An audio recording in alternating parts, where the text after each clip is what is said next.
ಪರಿಪೂರ್ಣವಾದದ್ದನ್ನ ಯಾರು ಹೇಳಿಕೊಡ್ತಾನೋ, ಯಾರು ತೋರಿಸಿಕೊಡ್ತಾನೋ ಅವನು ಗುರು.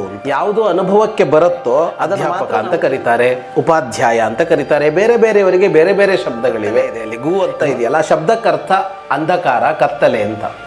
ರು ಅಂತ ಅಂದ್ರೆ ಅದನ್ನ ಇಲ್ಲಿ ಇದಿದೆ ಅಂತ ಅನುಭವಕ್ಕೆ ತರುವಂತೆ ಮಾಡುತ್ತೆ. ಗುರು ಮಾಡೋ ಕೆಲಸ ಇದು.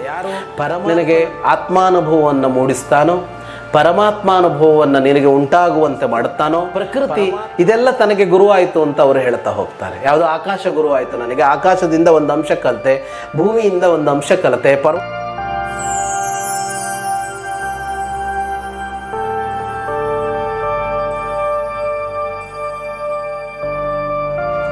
ನಮಸ್ತೆ ಗುರುಗಳೇ. ಪ್ರಶ್ನೆ ಏನು ಅಂದರೆ, ಇವಾಗ ನಾವು ಗುರು ಅನ್ನೋದು ಬಹಳ ಮುಖ್ಯ. ನಮಗೆ ಹಿಂದೆ ಒಂದು ಗುರು ಇರಬೇಕು, ಮುಂದೆ ಗುರಿ ಇರಬೇಕು ಅಂತ ಹೇಳ್ತಾರೆ. ಹಾಗಾಗಿ ನಾವು ಗುರು ಅಂತ ಯಾರನ್ನ ನಾವು ಸ್ವೀಕರಿಸಬೇಕು? ನಾವು ಏನು ಕೆಲವೊಮ್ಮೆ ನಮಗೆ ಬಹಳಷ್ಟು ಒಂದು ಸಂದೇಹ, ಅನುಮಾನಗಳು ಮೂಡುತ್ತೆ. ನಮ್ಮ ನಡುವೆ ತುಂಬ ಜನ ಗುರುಗಳು ಇದ್ದಾರೆ, ಆದರೆ ನಾವು ಯಾರನ್ನ ಸ್ವೀಕರಿಸಬೇಕು ಅನ್ನೋದು ನಮ್ಮ ಗಮನಕ್ಕೆ ಬರೋದಿಲ್ಲ, ನಮ್ಮ ಜ್ಞಾನಕ್ಕೆ ನಿಲುಕದ್ದದು. ಸೊ ಈ ಗುರುವಿನ ಬಗ್ಗೆ ತಾವು ತಿಳಿಸ್ಕೊಡ್ಬೇಕು ನಮ್ಮ ವೀಕ್ಷಕರಿಗೆ. ನಮಸ್ಕಾರ. ಗುರುವಿನ ಬಗ್ಗೆ ತಿಳಿಸ್ಕೊಡೋದು ಅನ್ನೋದು ಬಹಳ ದೊಡ್ಡ ಕೆಲಸ. ಯಾಕೆಂದರೆ ಅದು ಗುರುವಿನ ಕೆಲಸ. ಗುರು ಅಂದರೆ ದೊಡ್ಡದು. ಜಗತ್ತಿನಲ್ಲಿ ಎಲ್ಲ ಮಾನವ ಜನಾಂಗದ ಇತಿಹಾಸದಲ್ಲೂ ಗುರುವಿಗೆ ಅಂದರೆ ಯಾರು ಮಾರ್ಗದರ್ಶಕನಾಗ್ತಾನೋ, ಯಾರು ಗೊತ್ತಿಲ್ಲದನ್ನು ತಿಳಿಸಿಕೊಡ್ತಾನೋ ಅಂಥವನನ್ನು ಬಹಳ ಎತ್ತರದ ಸ್ಥಾನದಲ್ಲಿಟ್ಟು ನೋಡಿಕೊಂಡು ಬಂದಿದೆ. ಆದರೆ ಭಾರತೀಯರು ಗುರು ಅಂತ ಹೇಳುವಾಗ ಇಷ್ಟೇ ಅಂಶವನ್ನು ಇಟ್ಕೊಂಡು ಗುರು ಅಂತ ಕರೆದಿಲ್ಲ ಅವರು. ಅಂದರೆ ಏನು ಒಂದಕ್ಷರವನ್ನು ಕಲಿಸಿದಾತ ಗುರು ಅನ್ನುವ ಒಂದು ಮಾತು ಇದೆ, ಇಲ್ಲ ಅಂತೇನಲ್ಲ. ನನಗೇನು ಗೊತ್ತಿಲ್ವೋ ಅದನ್ನು ಒಬ್ಬ ತಿಳಿಸ್ಕೊಡ್ತಾನೆ, ಅವನು ಗುರು. ನನಗೆ ಮಾರ್ಗದರ್ಶನ ಮಾಡ್ತಾನೆ, ಅವನು ಗುರು ಅನ್ನೋದು ಸಾಮಾನ್ಯ ಅರ್ಥ. ಭಾರತೀಯರ ಅರ್ಥ ಇಷ್ಟಕ್ಕೆ ನಿಂತುಕೊಂಡಿಲ್ಲ ಅಂತ. ಇದು ಅಲ್ಲ ಅಂತಲ್ಲ, ಇಷ್ಟಕ್ಕೆ ನಿಂತುಕೊಂಡಿಲ್ಲ. ಇದನ್ನು ಬಹಳ ಎತ್ತರಕ್ಕೆ ಇಟ್ಟು ಭಾರತ ನೋಡಿದೆ. ಯಾಕೆಂತಂದರೆ ಇಡೀ ಬದುಕನ್ನು ಯಾರು ತೋರಿಸಿಕೊಡ್ತಾನೋ ಅವನನ್ನು ಗುರು ಅಂತ ಭಾರತ ನೋಡಿರುವಂಥದ್ದು. ಈಗ ಒಂದಕ್ಷರ ಕಲಿಸಿದಾತ ಗುರು ಅಂತ ಅಂದಾಗ ಅವನು ಏನೋ ಒಂದು ಕಲಿಸಿದ್ದಾನೆ. ಆದರೆ ಅಕ್ಷರ ಕಲಿಸಿದವನು ಗುರುವಾದಂತೆ ನಾಳೆ ಇಂಜಿನಿಯರಿಂಗ್ ಸಂಪೂರ್ಣ ಕಲಿಸಿದವನು ಗುರು ಅಂತ ತೆಗೆದುಕೊಂಡ್ರೆ, ಈ ಇಬ್ಬರು ಗುರುವಿನಲ್ಲಿ ಜಾಸ್ತಿ ಕಲಿಸಿದ್ದವನು, ಸ್ವಲ್ಪ ಕಲಿಸಿದ್ದೀವನು ಅಂತ ಹೇಳೋದಕ್ಕೆ ಬರುತ್ತಲ್ವ. ಹಾಗೆ ನೋಡ್ತಾ ಹೋದಾಗ ಅಲ್ಪ ಸ್ವಲ್ಪ ಕಲಿಸ್ತಾ ಹೋದಂತೆ ಸಮಗ್ರವನ್ನು ಕಲಿಸುವುದು ಅಂತ ಒಂದಿರತ್ತೆ. ಯಾರು ಈ ಸಮಗ್ರವನ್ನು ಕಲಿಸ್ತಾನೋ ಅವನಿಗೆ ಗುರು ಅಂತ ಭಾರತೀಯ ಪರಂಪರೆ ವ್ಯಾಖ್ಯಾನ ಮಾಡಿದೆ. ಅಂದರೆ ಪರಿಪೂರ್ಣವಾದದ್ದನ್ನು ಯಾರು ಹೇಳಿಕೊಡ್ತಾನೋ, ಯಾರು ತೋರಿಸಿಕೊಡ್ತಾನೋ ಅವನು ಗುರು ಅಂತ. ಒಂದು ಪೂರ್ಣ ಇದೆ, ಪೂರ್ಣವಾದದ್ದೊಂದು ಇದೆ ಅಂದರೆ ಅದರಲ್ಲಿ ಅಂಶಗಳಿರುತ್ತೆ, ಹಲವು ಭಾಗಗಳು ಸೇರಿರುತ್ತೆ. ಒಂದು ಪೂರ್ಣದಲ್ಲಿ ಒಂದು 100 ಅಂತ ಒಂದು ಸಂಖ್ಯೆ ಇದ್ದರೆ ಆ 100ರಲ್ಲಿ ಒಂದು ಅಂತ ಸೇರಿ 100 ಆಗಿದೆ ಅದು ಅಲ್ವಾ. ಅದರಲ್ಲಿ 1 ಇದೆ, ಅದರಲ್ಲಿ 5 ಇದೆ, ಅದರಲ್ಲಿ 10 ಇದೆ, ಅದರಲ್ಲಿ 15 ಇದೆ, ಅದರಲ್ಲಿ 25 ಇದೆ, ಅದರಲ್ಲಿ 50 ಇದೆ. ಈ ಎಲ್ಲ ಅಂಶಗಳು ಸೇರಿ 100 ಅಂತ ಆಗಿದೆ.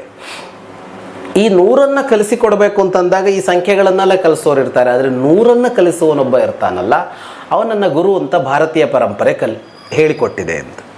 ಏನದು 100 ಅಂತ ಅಂದರೆ ಪೂರ್ಣತೆ ಅಂತ ಕರೆಯುತ್ತೆ ಅದನ್ನು.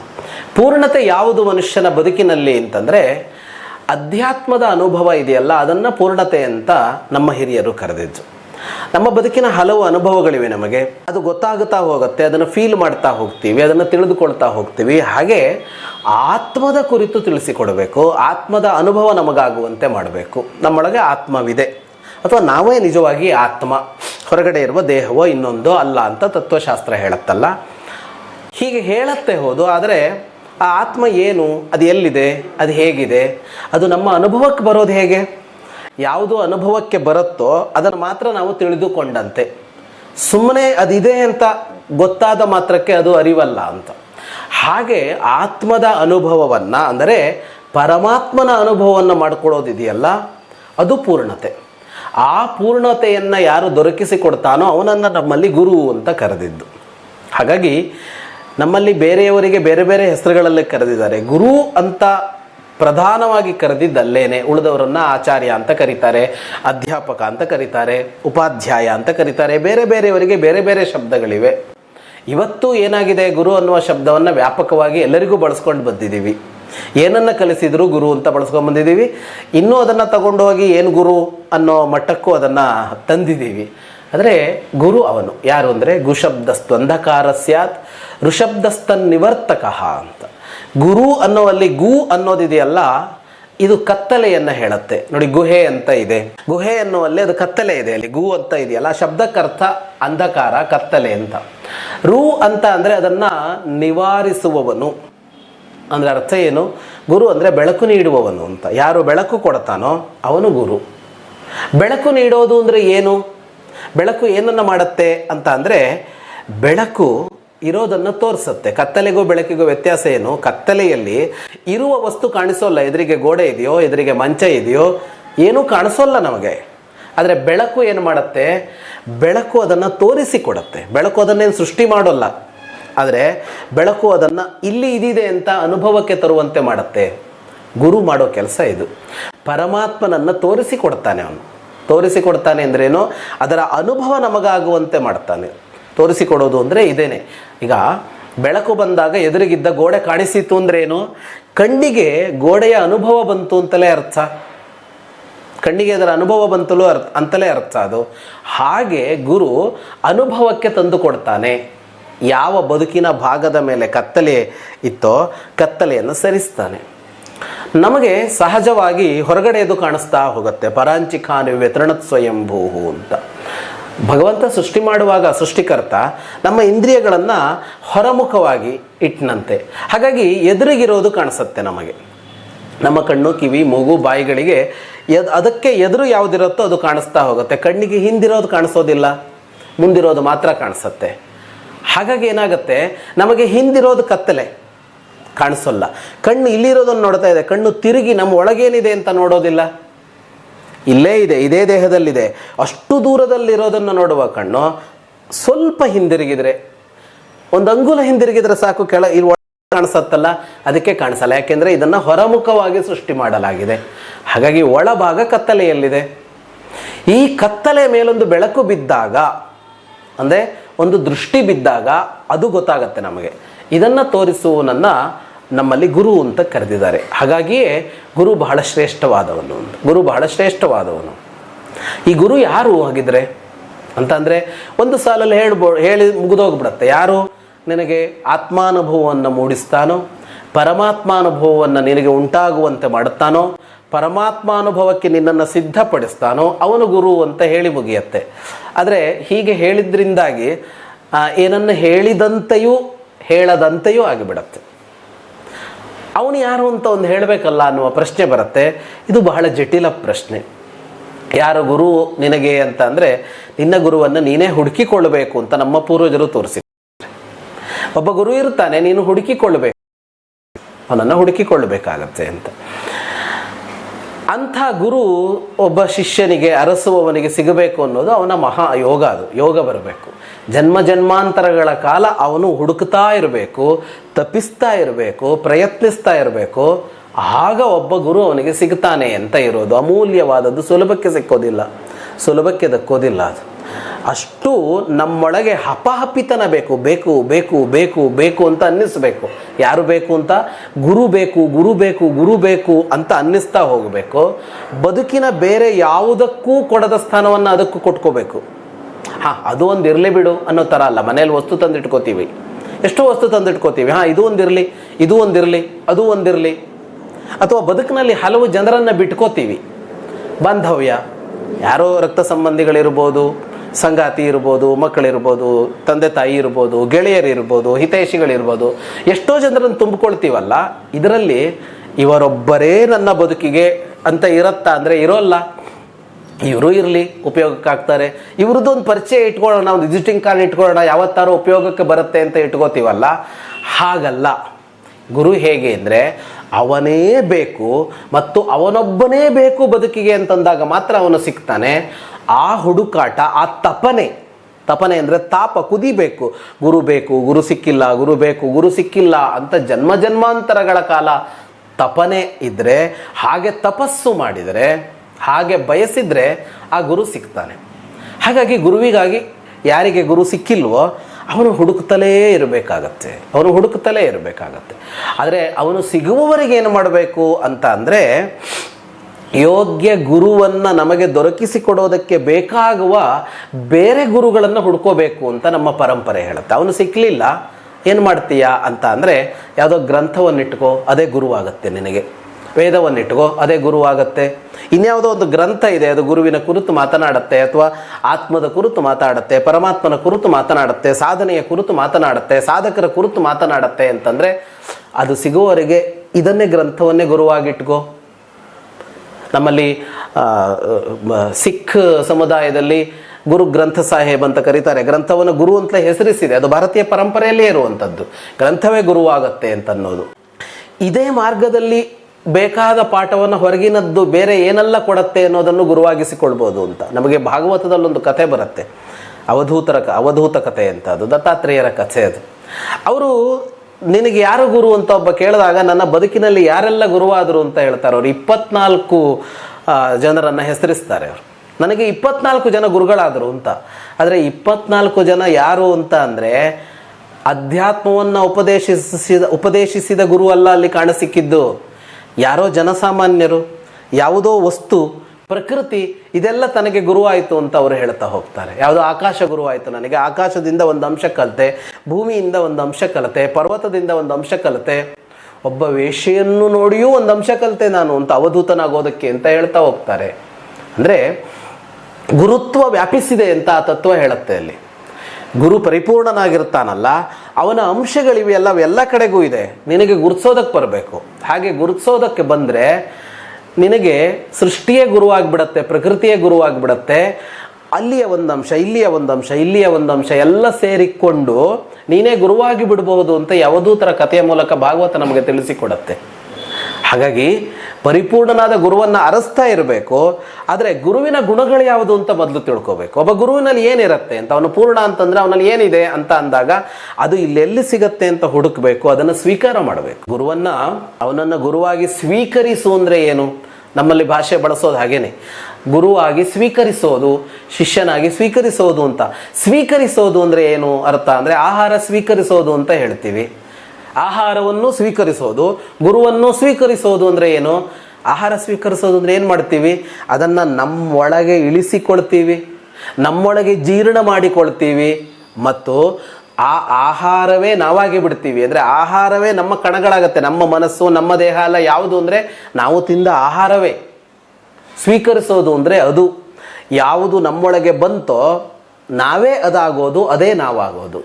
ಹಾಗೆ ಗುರುವನ್ನು ಸ್ವೀಕರಿಸೋದು ಅಂದರೆ ನಮ್ಮೊಳಗೆ ಗುರುವಿನ ಅಂಶಗಳನ್ನೆಲ್ಲ ತುಂಬಿಕೊಳ್ತಾ ಹೋಗ್ಬಿಡಬೇಕು. ಗುರುವಿನಲ್ಲಿ ಏನಿದೆ, ಹಿರಿತನ ಏನಿದೆ, ಮಹತ್ವದ್ದೇನಿದೆ, ಅವನ ದಾರ್ಢ್ಯ ಇರಬಹುದು, ಅವನ ಸ್ಥಿರತೆ ಇರಬಹುದು, ಅಂಥವನ್ನೆಲ್ಲ. ಈಗ ಪರ್ವತದಲ್ಲಿ ಕಲಿತೆ ಅಂದರೆ ಪರ್ವತದಲ್ಲಿ ಸ್ಥೈರ್ಯ ಕಲಿತರವರು ಎಂಥ ಆಘಾತಕ್ಕೂ ಒಳಗಾಗದೆ ನಿಂತ ನೆಲೆಯನ್ನು ಬದಲಿಸೋದಿಲ್ಲ ಪರ್ವತ ಅಂತ ಅಂದಾಗ, ಅದು ನಮಗೆ ಒಂದು ಗುರುವಿನ ಧರ್ಮವನ್ನು ನಮ್ಮಲ್ಲಿ ಅದು ಹುಟ್ಟಿಸಿತು. ಒಂದು ಹರಿಯೋ ನದಿ ಇದೆ, ಅದು ಒಂದು ಸಾಗರವನ್ನು ಹೋಗಿ ಸೇರುತ್ತೆ, ಅದಕ್ಕೊಂದು ಗುರಿ ಇದೆ. ಅದು ಎಲ್ಲೋ ಹುಟ್ಟಿ, ಎಲ್ಲೋ ಹೋಗಿ, ಎಲ್ಲೋ ಮೇಲೇರಿ, ಎಲ್ಲೋ ಕೆಳಗೆ ಬಿದ್ದು, ಹೇಗೋ ಹುಡ್ಕೊಂಡು ಅದು ಸಮುದ್ರವನ್ನು ಸೇರುತ್ತೆ, ಸಾಗರವನ್ನು ಸೇರುತ್ತೆ. ಹಾಗೆ ಒಂದು ಜೀವ ಬದುಕಿನಲ್ಲಿ ಹುಟ್ಕೊಂಡಿದೆ, ಎಲ್ಲೋ ಹುಟ್ಟಿತು, ಎಷ್ಟೋ ಜನ್ಮ ಆಯಿತು, ಆದರೆ ಅದಕ್ಕೆ ನಿರಂತರವಾಗಿ ಒಂದು ಗುರಿ ಇರಬೇಕು. ಯಾವುದು ಅಂದರೆ, ನಾನು ಏನೇ ಆಗಲಿ, ನೀವೇನೇ ಮಾಡಿ, ಎದುರಿಗೆ ಒಂದು ಬೆಟ್ಟ ಅಡ್ಡ ಬರಲಿ, ನೀವೊಂದು ಅಣೆಕಟ್ಟನ್ನೇ ಕಟ್ಟಿ, ನಾನು ಮಾತ್ರ ನಿರಂತರವಾಗಿ ಆ ಕಡೆಗೆ ಪ್ರವಹಿಸ್ತಾ ಇರ್ತೇನೆ, ನಾನು ನನ್ನ ಗುರಿಯನ್ನು ಸೇರಿಯೇ ಸೇರ್ತೇನೆ ಅಂತ ಇದೆಯಲ್ಲ, ಈ ಗುರಿಯೆಡೆಗಿನ ದಾರ್ಢ್ಯವನ್ನು ಒಂದು ನದಿಯಲ್ಲಿ ಕಲಿಬೋದು. ಇದು ಗುರುವಿನ ಧರ್ಮ ಅಂತ. ಹೀಗೆ ಒಬ್ಬ ಗುರು ಸಿಗುವವರೆಗೆ ಗುರುವನ್ನು ನಾವು ತುಂಬಿಕೊಳ್ಳೋದು ಹೇಗೆ ಅಂದರೆ, ಸೃಷ್ಟಿಯಲ್ಲಿರುವ ಗ್ರಂಥಗಳಲ್ಲೋ, ಸೃಷ್ಟಿಯಲ್ಲಿರುವ ಪದಾರ್ಥಗಳಲ್ಲೋ, ವಸ್ತುಗಳಲ್ಲೋ ಗುರು ಧರ್ಮ ಏನಿದೆ, ಗುರು ಗುಣಗಳೇನಿವೆ, ಅದನ್ನು ತುಂಬಿಕೊಳ್ತಾ ಹೋಗಬೇಕಾಗತ್ತೆ. ಹಾಗೆ ತುಂಬಿಕೊಳ್ತಾ ಹೋದಾಗ ಹೇಗೆ ಅವಧೂತರಿಗೆ 24 ಗುರುಗಳನ್ನು ನೋಡ್ತಾ ಅವರೇ ಗುರುವಾದರು. ನಮಗೆ ಹಾಗಾಗೋದು ಕಷ್ಟ, ಯಾಕೆಂದರೆ ಅವರು ಅವತಾರಿಗಳು, ಅವರು ನಮಗದನ್ನು ತೋರಿಸಿಕೊಟ್ರು. ಆದರೆ ಇಷ್ಟೆಲ್ಲ ಆಗ್ತಾ ಹೋದಾಗ ಗುರು ಸಿಗ್ತಾನೆ ಅಂತ ಅಂದರೆ, ಏನನ್ನ ನೋಡಿದರೂ ಇದರಲ್ಲಿ ಗುರುವಿನ ಗುಣವನ್ನು ಅರಸ್ತಾ ಹೋದಾಗ ಗುರುಮಯವಾಗತ್ತೆ ನಮ್ಮ ಮನಸ್ಸು ಅಂತ. ಗುರುಮಯವಾಗತ್ತೆ ನಮ್ಮ ತನು, ಮನ ಎರಡನ್ನ ಗುರುಮಯಗೊಳಿಸ್ಕೊಂಡ್ರೆ ಒಂದಲ್ಲ ಒಂದು ದಿನ ಅವನು ಸಿಕ್ಕಿಯೇ ಸಿಗ್ತಾನೆ ಅಂತ. ನಮ್ಮಲ್ಲಿ ಒಂದು ಮಾತಿದೆ, ಮಗುವೇ ಆದರೂ ತಾಯಿ ಎದೆ ಹಾಲು ಕುಡಿಸೋದು ಮಗು ಅತ್ತ ಮೇಲೇನೆ ಅಂತ. ಅಂದರೆ ಇಷ್ಟು ಗಂಟೆಗೆ ಅಂತ ಈಗೆಲ್ಲ ಬಂದಿದೆ ನೋಡಿ, ಈಗ ಫೀಡಿಂಗಿಗೆ ಒಂದು ಟೈಮ್ ಟೇಬಲ್ ಹಾಕ್ಕೊಳ್ಳೋದು ಇಷ್ಟು ಗಂಟೆಗೆ, ಅದು ವಾಸ್ತವ ಅಲ್ಲ, ಅದು ಕ್ರಮ ಅಲ್ಲ. ಅದು ಮಗುವಿಗೆ ಹಸಿವಾಗಬೇಕು. ಇಷ್ಟು ಗಂಟೆಗೆ ಒಮ್ಮೆ ಹಾಲು ಕುಡಿಸಿ ಅಂದರೆ ಮಗುವಿಗೆ ಹಸಿವಾಗಿರೋದಿಲ್ಲ, ಅಜೀರ್ಣ ಆಗುತ್ತೆ. ಅದು ಮಗು ಹಸಿದು ಅಳಬೇಕು, ಅದಕ್ಕೆ ಹೇಳೋಕ್ಕೆ ಬರಲ್ಲ ಅಮ್ಮ ಹಾಲು ಬೇಕು ಅಂತ, ಅದು ಅಳತ್ತೆ. ಆ ಅಳುವಿನಲ್ಲಿ ತಾಯಿ ಅದಕ್ಕೆ ಹೋಗಿ ಹಾಲು ಕೊಡ್ತಾಳೆ. ಅಲ್ಲಿಯವರೆಗೆ ಎದೆ ಹಾಲು ಕುಡಿಸೋದಿಲ್ಲ ಮಗುವಿಗೆ ಅಂತ. ಅಂದರೆ ಭಾವ ಆ ಕಡೆಯಿಂದ ಬರಬೇಕು. ತಾಯಿಗೆ ಮಗುವಿನ ಮೇಲೆ ಇರೋದು ಎಷ್ಟು ಪ್ರೀತಿ, ಎಂಥ ವಾತ್ಸಲ್ಯ ಅಂದರೆ ಜಗತ್ತಿನಲ್ಲಿ ಅಂಥದ್ದೊಂದು ವಾತ್ಸಲ್ಯಕ್ಕೆ ಇನ್ನೊಂದು ನಿದರ್ಶನ ಇಲ್ಲ.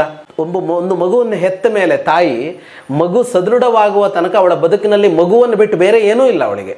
ಅಥವಾ ಮಗು ಹುಟ್ಟಿದ ಮೇಲೆ ಅವಳ ಉಸಿರು ನಿಲ್ಲುವವರೆಗೆ ಅವಳ ಬದುಕಿನ ಕೇಂದ್ರ ಅವಳ ಮಗುವೇ. ಹಾಗೆ ಗುರುವಿಗೂ ಕೂಡ ಶಿಷ್ಯನೇ ಕೇಂದ್ರ. ಇದೇನು ಹೀಗೆ ಮಾತಾಡ್ತಿರಲ್ಲ, ಶಿಷ್ಯನಿಗೆ ಗುರು ಕೇಂದ್ರ ಆಗಬೇಕು, ಗುರುವಿಗೆ ಶಿಷ್ಯ ಕೇಂದ್ರ ಆಗ್ತಾನಲ್ಲ ಅಂದರೆ ಗುರು ಅಂತ ಕರುಣಾಪೂರ್ಣನಾಗಿರ್ತಾನೆ.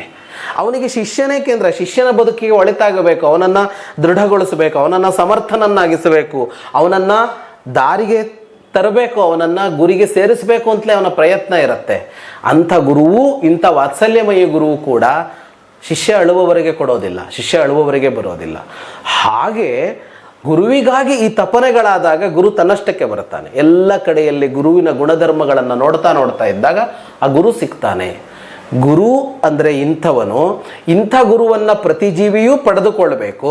ಅದಕ್ಕಾಗಿ ಹೀಗೆ ನಡೆದುಕೊಳ್ಬೇಕು ಅನ್ನೋದು ಭಾರತೀಯರ ಆದರ್ಶ. ಭಾರತೀಯರು ಅಂದರೆ ನಮ್ಮ ಪೂರ್ವಜರು, ಋಷಿ ಮಹರ್ಷಿಗಳು ಅಥವಾ ಋಷಿಗಳಂಥವರು ಬದುಕಿ ಬಂದ್ರಲ್ಲ, ಅವರೆಲ್ಲ ತೋರಿಸಿಕೊಟ್ಟಿದ್ದನ್ನು, ಇಂಥ ಗುರುವನ್ನು ಅರಸಿಕೋ ಅಂತ.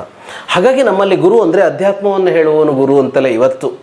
ನಾವಿವತ್ತು ಗುರು ಅಂತ ಅಂದಾಗ ಯಾರೋ ಪೀಠಾಧಿಪತಿಗಳನ್ನು, ಯಾರೋ ಸನ್ಯಾಸಿಗಳ ಕಡೆನೇ ನಮ್ಮ ಕಣ್ಣು ಯಾಕೆ ಹೋಗತ್ತೆ ಅಂತ ಅಂದರೆ ಅಧ್ಯಾತ್ಮ ಹೇಳ್ತಾರೆ, ಮೋಕ್ಷದ ಮಾರ್ಗ ಹೇಳ್ತಾರೆ, ಬದುಕಿಗೆ ತಂಪು ಕೊಡುವ ಮಾತಾಡ್ತಾರೆ, ಬದುಕಿನ ನೆಮ್ಮದಿ ಯಾವುದು ಅಂತ ಹೇಳ್ತಾರೆ ಅಂತ. ಅದಲ್ಲದ್ದನ್ನು ಕಲಿಸಿದವನು ಗುರು ಅಲ್ಲ ಅಂತ ತೆಗೆದು ಹಾಕಬೇಕಾಗಿಲ್ಲ. ಆದರೆ ನಿಜ ಗುರು ಯಾರು ಅಂತ ಅಂದರೆ, ಪೂರ್ಣ ಗುರು ಯಾರು ಅಂತ ಅಂದರೆ, ಪರಿಪೂರ್ಣನಾದ ಗುರು ಯಾರು ಅಂತಂದರೆ ಅವನು ಅದಾಗಿರುತ್ತಾನೆ ಅಂತ. ಹಾಗಾಗಿ ಭಾರತ ನಿಜವಾಗಿ ಹೇಳಬೇಕು ಅಂದರೆ ಒಂದು ಗುರುತತ್ವದ ಆಧಾರದಲ್ಲಿಯೇ ಕಟ್ಟಲ್ಪಟ್ಟಿದೆ. ಭಾರತದ ಇಡೀ ಜೀವನ ಶೈಲಿ, ಭಾರತದ ಭಾವನೆಗಳು, ಭಾರತೀಯರ ಎಲ್ಲ ಅಂಶಗಳು ಕೂಡ ಒಂದು ಗುರುತತ್ವದ ಸುತ್ತ, ಗುರುತತ್ವವನ್ನು ನಡುವೆ ಒಂದು ದೀಪವಾಗಿಟ್ಟುಕೊಂಡು ಇದನ್ನು ಹೆಣೆದಿದ್ದಾರೆ. ಹಾಗಾಗಿಯೇ ನಮ್ಮಲ್ಲಿ ನೀವು ಎಲ್ಲಿಗೆ ಹೋದರೂ ಹೊರ ಜಗತ್ತಿನಿಗಿನ್ನ ಮೀರಿಸಿ ಒಬ್ಬ ಶಾಲೆ ಮೇಷ್ಟ್ರನ್ನು ಕೂಡ ಅಷ್ಟು ಗೌರವಿಸುವ ಪರಿಪಾಠ ಭಾರತದಲ್ಲಿ ಬಂದಿದೆ. ನಿಮಗೆ ಬೇರೆ ದೇಶಗಳಲ್ಲಿ ಅಥವಾ ಬೇರೆ ಬೇರೆ ವಂಶವಾಹಿಗಳನ್ನು ಗಮನಿಸಿದಾಗ ಪಾಠ ಮಾಡಿದವನಿಗೆ ಥ್ಯಾಂಕ್ ಯು ಟೀಚರ್ ಅಂತ ಅಷ್ಟೇ. ಆದರೆ ನಮ್ಮಲ್ಲಿ ಹಾಗಿಲ್ಲ. ಆ ಗುರುವನ್ನು ಪೂಜಿಸು, ಗೌರವಿಸು ಅಂತ ಯಾರಿಗೆ? ಒಂದಕ್ಕರಂ ಕಲಿಸಿದ ತಮ್ಮ ಗುರುವಿಗೂ ಬಂದಿರೋದು. ಯಾಕೆ ಅಂದರೆ ಇಡೀ ಭಾರತೀಯತೆ ಗುರು ಕೇಂದ್ರಿತವಾಗಿ ಗುರುವನ್ನು ನಡುವೆ ಇಟ್ಟುಕೊಂಡು ಬೆಳೆದಿರೋದು. ಹಾಗಾಗಿ ನಮಗೆ ಅಕ್ಷರ ಅಂತ ಅಂದರೆ ಕ್ಷರವಿಲ್ಲದ್ದು ಅಂದರೆ ನಾಶವಿಲ್ಲದ್ದು, ಅಂದರೆ ಶಾಶ್ವತವಾದದ್ದು. ಅಕ್ಷರವನ್ನು ಕೊಡುವ ಗುರು ಯಾವುದದು? ನಾಶವಿಲ್ಲದ್ದು ಅಂದರೆ ಪರಮಾತ್ಮ, ಅವನನ್ನು ಕೊಡುವ ಗುರು. ಮತ್ತು ನಾವು ಬರೆದುವಲ್ಲ ಈ ಅಕ್ಷರ, ಇದನ್ನು ಕೊಟ್ಟವನು ಗುರು ಅಂತ ನಾವು ಮಾನ್ಯ ಮಾಡಿದೆವು. ಯಾಕೆ ಅಂದರೆ ಇಡೀ ಬದುಕೆ ಗುರು ಕೇಂದ್ರಿತವಾದದ್ದು. ಹಾಗಾಗಿ ನಾವು ದಾರಿ ತಪ್ಪದೇ ಹೋಗಬೇಕು ಅಂತಂದರೆ, ನಿಜವಾದ ಭಾರತೀಯನಾಗಬೇಕು ಅಂತ ಅಂದರೆ, ನಿಜವಾಗಿ ಜಗತ್ತಿಗೆ ಭಾರತವೇ ಗುರುವಾಗಬೇಕು ಅಂತ ಇದೆಯಲ್ಲ, ವಿಶ್ವಗುರು ಭಾರತ ಅಂತ ಅದಾಗಬೇಕು ಅಂತ ಅಂದರೆ ನಿಜ ಗುರುವನ್ನು ಅರಸಬೇಕು, ನಿಜ ಗುರುವಿಗಾಗಿ ತಪಿಸಬೇಕು. ನಿಜವಾಗ್ಲೂ ಗುರುಗಳೇ, ಬಹಳ ಒಂದು ಅರ್ಥಪೂರ್ಣವಾಗಿ ಗುರುವಿನ ಬಗ್ಗೆ ಒಂದು ಒಳ್ಳೆಯ ವ್ಯಾಖ್ಯಾನವನ್ನು ನೀವು ಕೊಟ್ಟಿದ್ದೀರಾ. ಜನಸಾಮಾನ್ಯರಿಗೂ ಕೂಡ ಭಾಳ ಚೆನ್ನಾಗಿ, ಎಷ್ಟೋ ಜನರು ಗುರುಗಳನ್ನು ಹುಡುಕ್ತಾ ಇರ್ತಾರೆ. ಸೊ ಅವ್ರಿಗೆ ಇದೊಂದು ಒಳ್ಳೆಯ ಉತ್ತರನ ಕೊಟ್ಟಿದ್ದೀರಾ ಅಂತ ನನ್ನ ಭಾವನೆ. ಇಷ್ಟು ಸಮಯ ತಗೊಂಡು ನಮ್ಮ ಚಾನಲ್ಗೆ ಒಂದು ಒಳ್ಳೆಯ ವಿಷಯನ ತಿಳಿಸ್ಕೊಟ್ಟಿದ್ದೀರಾ. ಧನ್ಯವಾದಗಳು ಗುರುಗಳೇ.